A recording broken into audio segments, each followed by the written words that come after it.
GST act का जो सबसे मेन इंपॉर्टेंट अगर मैं कोई सेक्शन बोलूंगा जो बेस है बिल्कुल और बहुत ही इंटरेस्टिंग सेक्शन है, वो सेक्शन है सेक्शन 7। सेक्शन 7 में काफ़ी सारी पॉइंट को कवर किया गया है। मैं क्या कर रहा हूँ, मैं आपको सेक्शन 7 बता रहा हूँ आज की सेक्शन 7 में क्या क्या पॉइंट डील किया गया है। जीएसटी एक्ट का सेक्शन 9 है जो कि चार्जिंग सेक्शन है।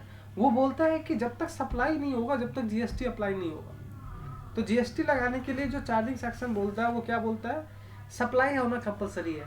तो फिर आपके मन में सवाल आएगा कि सर सप्लाई का होना कंपलसरी, तो पहले आप ये बताओ कि सप्लाई क्या होता है। तो मैं आपको वही चीज बता रहा हूँ कि सप्लाई क्या होता है। जीएसटी एक्ट का सेक्शन 7 में 3 सबसेक्शन है, सबसेक्शन 1, 2 और 3। बाद में एक और सबसेक्शन इंसर्ट हुआ 1A के नाम से, तो अब टोटल 4 हो गया, 1A एक और ऐड हुआ है। अच्छा, सबसे पहला सबसेक्शन 1 है। 1 में 3 क्लॉज है। पहला क्लॉज क्या बोलता है, पहला क्लॉज बोलता है कि सप्लाई इंक्लूड करता है हर एक टाइप का सप्लाई। किसका सप्लाई, गुड्स का और सर्विसेज का। सच एज एग्जाम्पल के लिए ले लो, सेल ले लो, ट्रांसफर ले लो। अब ट्रांसफर का मतलब आप समझते हो कि कोई फिक्स एसेट से मैंने एम्प्लॉई को दे दिया, ट्रांसफर कर दिया। बार्टर का मतलब होगा कि मैंने बोला कि मैंने राई को बोला कि चल ठीक है तू मेरा सेविंग कर दे, मैं उसको आईटीआर भर दूंगा, रिटर्न फाइल कर दूंगा, कुछ भी मतलब इस तरह के सामान के बदले में सामान, सर्विसेज के बदले में सर्विसेज। फिर लाइसेंसिंग, रेंटल, ये सारी चीज़ें इंक्लूड होता है जीएसटी के अंदर में सप्लाई में। ठीक है, तो मैं सेक्शन 7 का 1A बता रहा हूँ। सेक्शन 7 का 1A बोलता है कि supply include all form of supply, sale, exchange, lead, barter, licence, rental, disposal, सब कुछ। अब जाके मेन पॉइंट ध्यान रखना है कि 2 बात और ये बोलता है। पहला, मेड और agree to be made for consideration. किस चीज के लिए, कंसिडरेशन के लिए। देन दूसरा क्या इंपॉर्टेंट में बोलता है, by a person in the course और फर्दरेंस ऑफ द बिजनेस। तो सेक्शन 7 का 1A अगर मैं बोलूँ तो 3 चीजें बोलता है। सबसे पहले बोलता है कि सप्लाई ऑफ गुड्स या सर्विसेज होना चाहिए। दूसरा किस चीज के लिए होना चाहिए, कंसिडरेशन के लिए होना चाहिए। और तीसरा उसमें क्या कंडीशन बोला है कि वो फर्दरेंस ऑफ बिजनेस के लिए होना चाहिए, इन द कोर्स ऑफ बिजनेस होना चाहिए। जब तीनों कंडीशन सेटिस्फाई हो जाएगा तब हम उसे सप्लाई मानेंगे। ठीक है। अच्छा, फिर बात आती है कि सर ऐसा कोई भी केस है जिसके अंदर में कि बिना बिजनेस का पर्पस के भी, बिना कंसिडरेशन के भी सप्लाई बनेगा। तो मैं बोलूँगा हाँ है। कहाँ लिखा हुआ, तो सेक्शन 7 का 1B 1C इसी के बारे में डील करता है। 1B क्या बोलता है, 1 का क्लॉज B बोलता है इंपोर्ट ऑफ सर्विस। अगर आप इंपोर्ट ऑफ सर्विस कर सकते हो फॉर कंसिडरेशन, जिसमें पैसा तो है। आपको क्या बोला, सप्लाई होने के लिए 3 कंडीशन है, गुड्स सर्विसेज होना चाहिए, कंसिडरेशन होना चाहिए और बिजनेस का पर्पस होना चाहिए।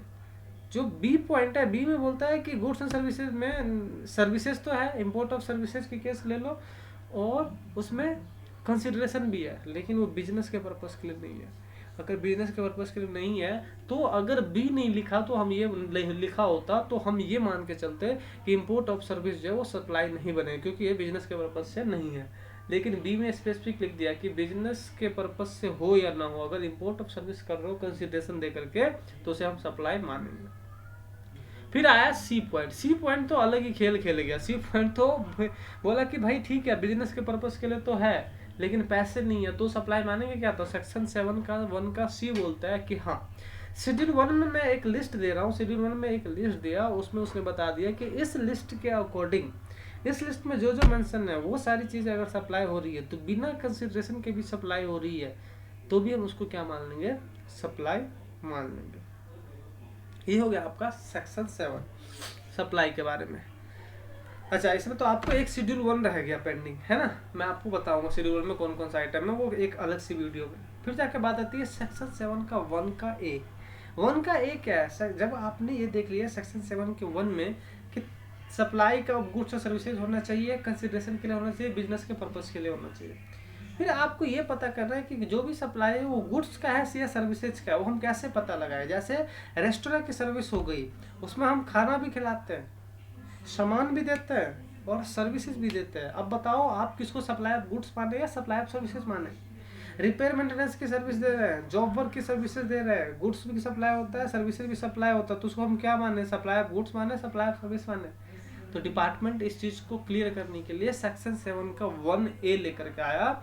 1A में क्या बोलता है, 1A में बोलता है कि शेड्यूल 2 में हमने मेंशन किया हुआ, शेड्यूल 2 में डिपार्टमेंट ने बोला कि उन्होंने शेड्यूल 2 बनाया है, शेड्यूल 2 में ये बता दिया कि किसको सप्लाई ऑफ गुड्स मानेंगे और किसको सप्लाई ऑफ सर्विस मानेंगे। ये सेक्शन 7 का सबसेक्शन 1A बोलता है।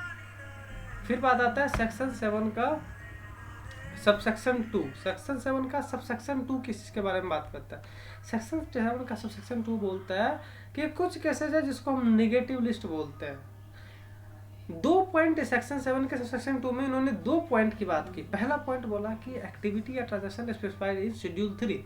कुछ ट्रांजैक्शन शेड्यूल 3 में दिया हुआ है, अगर उस टाइप की ट्रांजैक्शन है या फिर ट्रांजैक्शन जो कि सेंट्रल गवर्नमेंट या स्टेट गवर्नमेंट या लोकल अथॉरिटी करती है एज ए पब्लिक अथॉरिटी, उस दोनों को हम ना ही सप्लाई ऑफ गुड्स मानेंगे ना ही सप्लाई ऑफ सर्विस मानेंगे।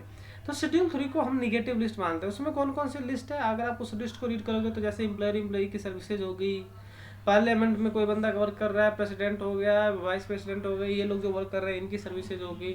तो इन लोगों की फ्यूनरल बरियल वगैरह की सर्विस होती है, वो इन लोगों पे जीएसटी अप्लाई नहीं होता है।